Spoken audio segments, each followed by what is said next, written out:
Hello, welcome to Libra Philippines. So, ito yung reading natin for Libra. Sun, Moon, Rising, Venus, Jupiter, Libra.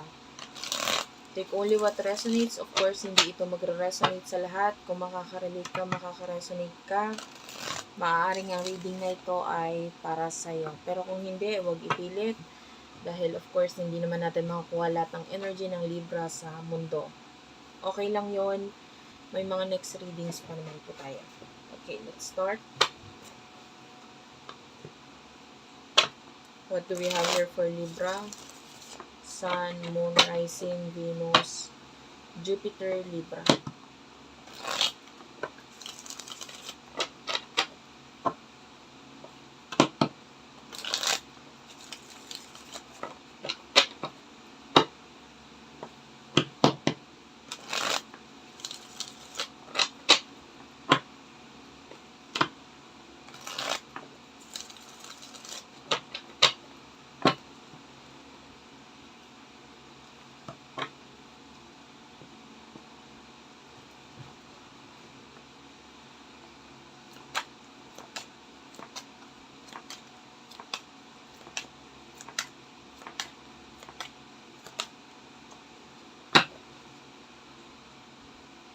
We do have here the Four of Coins.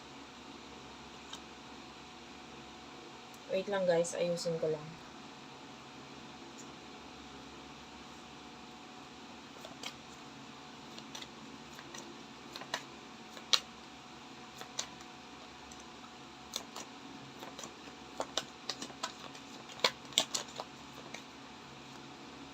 Followed by Seven of Wands.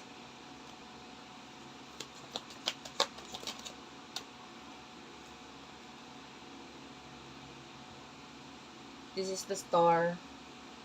And the Four of Blades. Okay. Let's start the reading. Kung hindi ka nakaka-relate, huwag pilitin ha. Ibigay mo na lang itong reading na ito sa iba. With the Four of Coins and with the Seven of Wands, nakikita natin na might be you're thinking of walking away from something or ending something. Iniisip mo na i-end ngayon or umalis or iwasan, layuan, or might be yung iba baguhin, ano?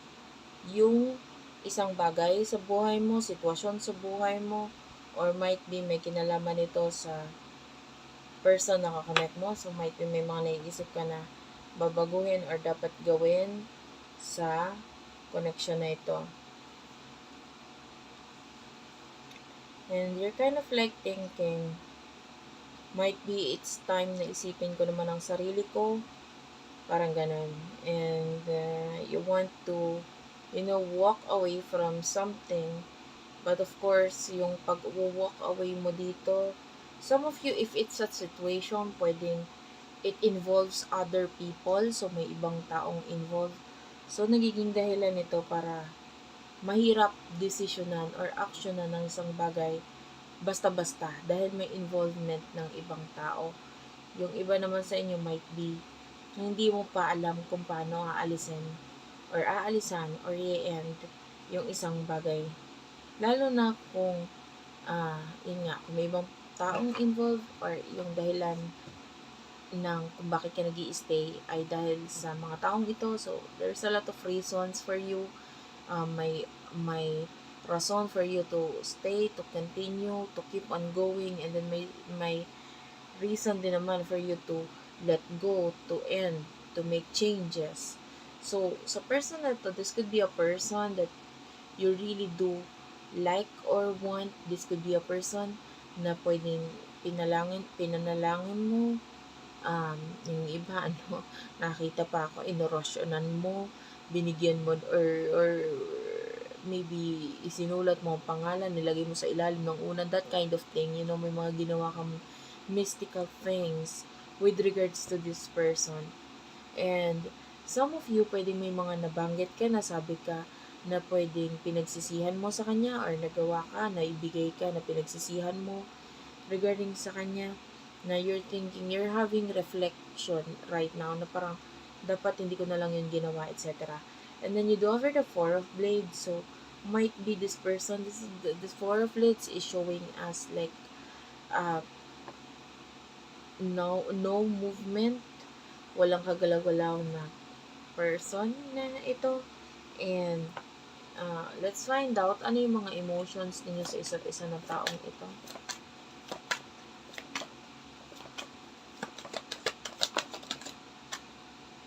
You do over the King of Blades.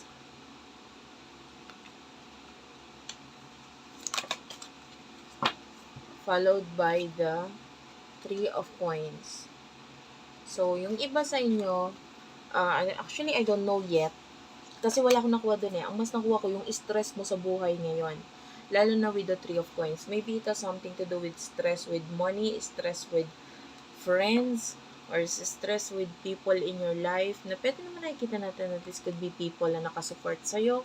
Yung iba, maybe stress with regards to children, with stress with regards to, I can see 3 to 6 people. So, pwedeng yun yung ina-stressan mo, maybe a person or people, mga 3 to 6 people sa buhay mo, na pwedeng nagiging dahilan kung bakit ka nag-iisip ng kung ano-ano. And maybe with regards sa person na ito, you want to iparanas sa kanya yung the same treatment na kung ano yung binibigay niya sa'yo. Like, you want equality dito sa kung paano siya makipag-connect or communicate sa'yo. But some of you, medyo mahirap gawain yun because may mga problema ka ngayon. Okay? So, emotion ng person nito, nakakonect mo pagdating sa love, emotion niya sa'yo. You do over the Five of Blades, and the Two of Coins. Clarify the Five of Blades and the Two of Coins.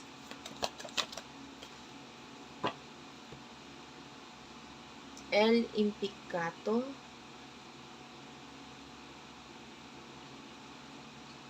So, I don't see any emotions yet din dito. Like, for what I can see here is that pwedeng both of you are having difficulties, problems sa mga kanya-kanya ninyong buhay. El Impecato is showing us like your person, wala siyang magawa sa kanyang situation ngayon. So, nakakita tayo ng kaguluhan, pag-aaway, and might be changes sa part ng person na ito. Like, parang nauobliga siyang gawain ang isang bagay. And this person is that, pwedeng alam niya that you are waiting for maybe sa kanyang comment, message, or whatever. Pwedeng naghihintay siya, alam niya naghihintay ka. Pero, pwedeng may mga obligasyon pa siya na kailangan tapusin or gawain. And for now, may nakakita ko ng someone na parang nag-iigib. This could be a reading, pwede nag-iigib na tubig, nagsasali ng tubig, something to do with water na binubuhat. This could be a reading. So, with regards sa connection niya ngayon sa'yo, pwedeng tinatry niyang i-balance ito. Nahihirapan siyang i-balance. Might be may mga kailangan pa siyang tapusin or ayusin sa ngayon dito. But I want to clarify the emotions. I want to know more about the emotions. Please tell me, Spirit Guides, Angel Guides, anong emosyon ng taong ito sa'yo?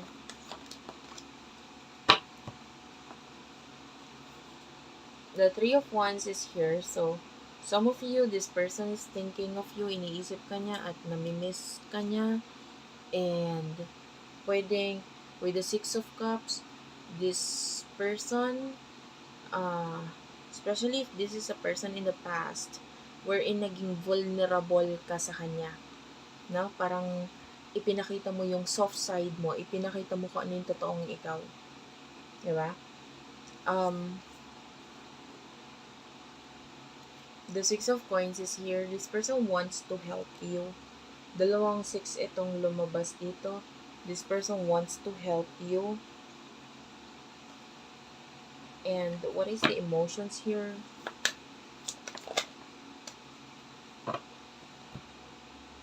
The El Alta Sacerdotesa.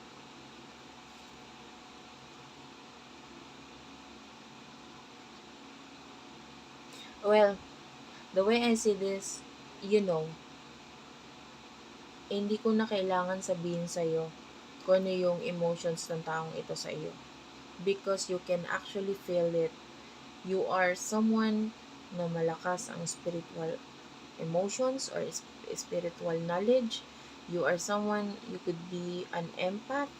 Marinig mo pa lang ang boses ng person na ito, ramdam mo na kung ano yung emotions niya para sa'yo.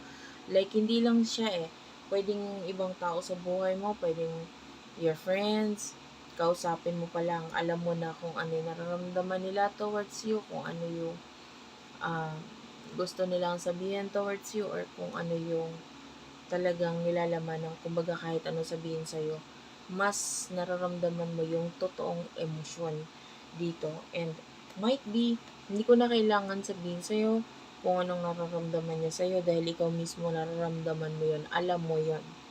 Okay? So, kung ramdam mong galit sa'yo yung person na to, then high chance that this person is really galit sa'yo. If nararamdaman mo naman na siya ay may care, pagmamahal, etc., then yeah, the high chance that yun nga ang nararamdaman ng person na to, because you are an empath. You are someone who is spiritually malakas ang iyong pakiramdam. What will happen in the near future for you? In the near future for you, for Libra, Sun, Moon, Rising, Venus, Jupiter, Libra.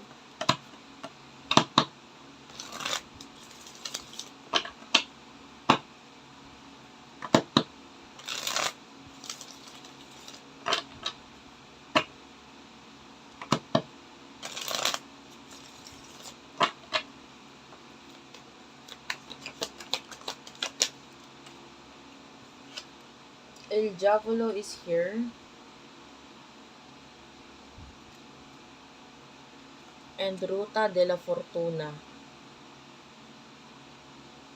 Okay. In the near future for Libra, Queen of Cups, La Morte.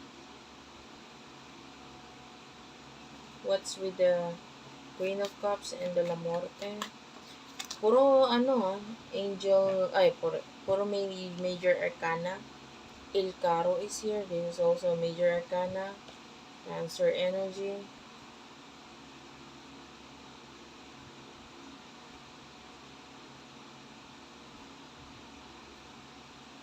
Masyadong marami. I will take only one.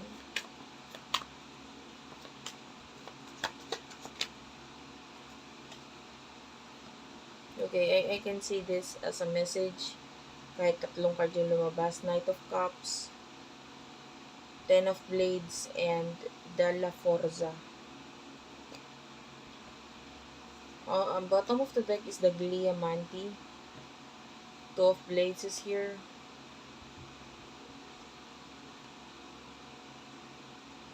And Ten of Cups.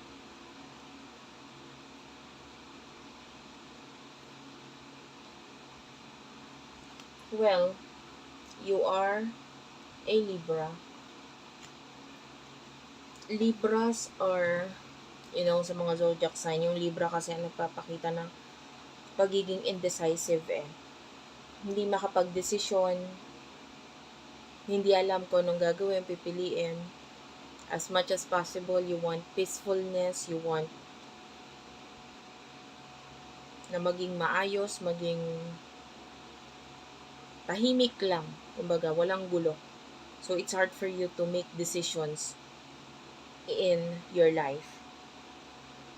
Yung iba, yun na nagiging dahilan kung bakit napupunta ka sa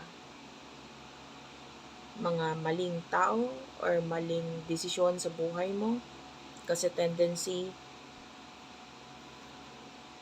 pwedeng bahala na. Parang ganun. Wala tayong nakikitang konkretong actions or desisyon mula sa'yo. or maayos na action or maayos na desisyon mula sa'yo.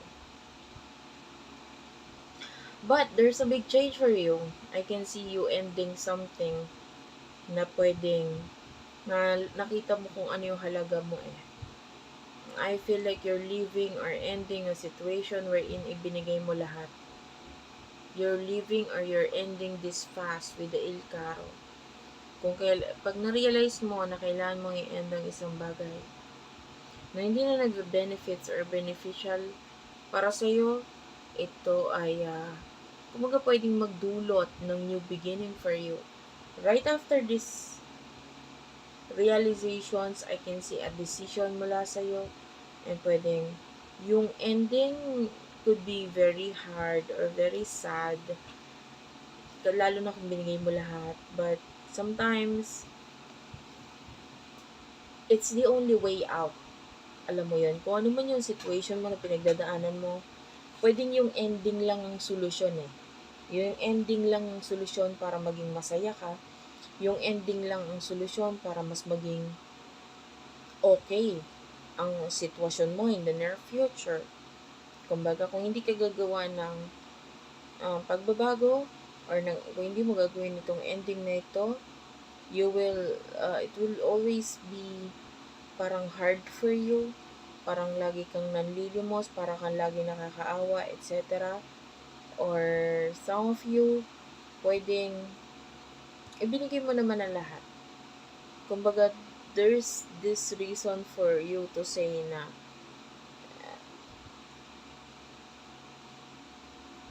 parang I deserve this ending. Parang ganun. Deserve mo yung ending para mas ma-attract mo yung mga new beginnings at mas magandang opportunity para sa'yo. Well, I don't know what ending here, but some of you pwedeng an ending of like connection, ending of maybe ending of a relationship, or maybe ending na may kinalaman sa family. But I can see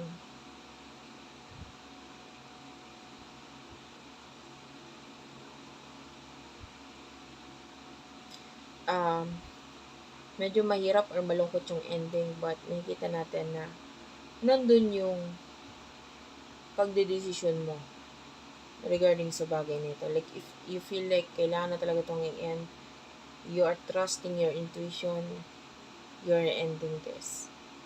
Okay? So, yeah, that's it for now. Thank you for watching. I love you all, and bye-bye.